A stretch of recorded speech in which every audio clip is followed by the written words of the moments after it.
Nayan said. "You grow lovelier every day, Margot."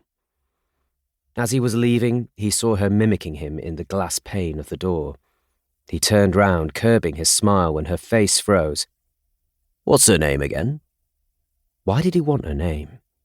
What was he going to do with her name? Google it? Certainly she was an outsider, or she at least projected the aura of an outsider, something he found deeply appealing. Either way, Margot never told him her name, if she even knew it. She seemed altogether too busy stealing a glance at the rose oval of her wristwatch and taking careful note of what he'd bought and what he was wearing, ready to write these details down in a slow, neat hand the moment he left, because surely no good could come from this brown man's interest in that white woman, and surely, her mind racing gleefully on, a police officer would be calling in the days and weeks ahead to ask if she could possibly shed any light on who might want to harm the quiet, if unashamedly dressed, woman who lived so remotely. Outside the post office, Nayan spat at the ground, took a steadying breath, and ploughed onwards, to the hardware store for some caulking, leaky bathroom, and then home to call his sister. "So you do remember her, this Helen Fletcher?" "Barely. She must have been, 2 years below me?" That made her 37, 5 years younger than him. "But you know her name." "A kid, a girl, kicks the shit out the head teacher. Her name travels." He switched ears. "Merv?" "Then she left. Broke his nose, I heard." "Why?" "Oh, I don't know. I was away by then." "How long's she been back?" Sonia asked quickly. "A few months. She was meant to be Dad's home help, but she turned it down. Can't help wondering why." There was a cool silence as Sonia weighed things up. Did she need to once again acknowledge Nayan's sacrifice? Because while she lived her zingy lawyer's life with her girlfriend in Chicago, it had been 12 years now that he'd been caring for their ill father alone. A man who obstinately continued to beat whatever odds the doctors threw at him. Speaking of illness, "How's Trump?"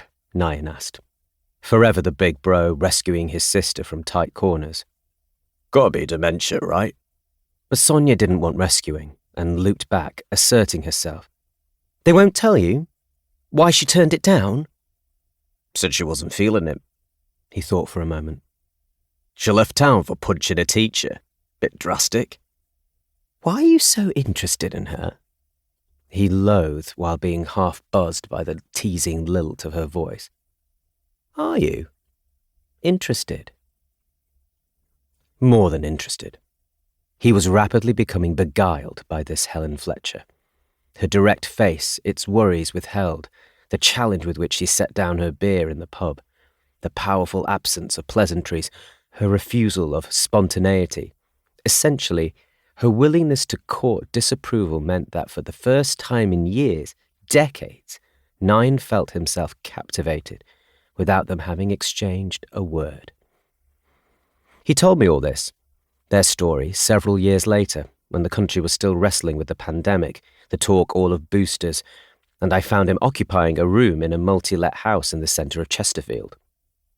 Growing up, though we lived only a mile or so apart, we'd not had much to do with one another. Nayan was 6 years older than me. I'm closer to Helen's age and attended Netherthorpe, the former grammar whose Victorian facade still carried weight in the local imagination, when really it was every bit as rough and failing as Springwell, its rival and my concrete block of a school. I'm not saying I didn't know Nayan. There were at most 5 Asian families in the town back then, all Sikh households and all to a man, living above their shops. Sometimes we got together, for Diwali usually, each family taking turns to host. I have jumbled memories of orange swirly carpets and cord settees that folded out, and of the women, my mother among them, singing hymns and frying crackers in Formica kitchens, while, in the front room, great images of gods lord over our fathers and their whiskies. The rest of us would congregate in a kid's bedroom, and I have a clear recollection of one Diwali where I was playing Dyna Blaster on a second-hand Amiga 500 Plus. I'd have been perhaps 8, joypad in hand and gangling over the monitor, because the swivel chair was taken. All noise was blotted out.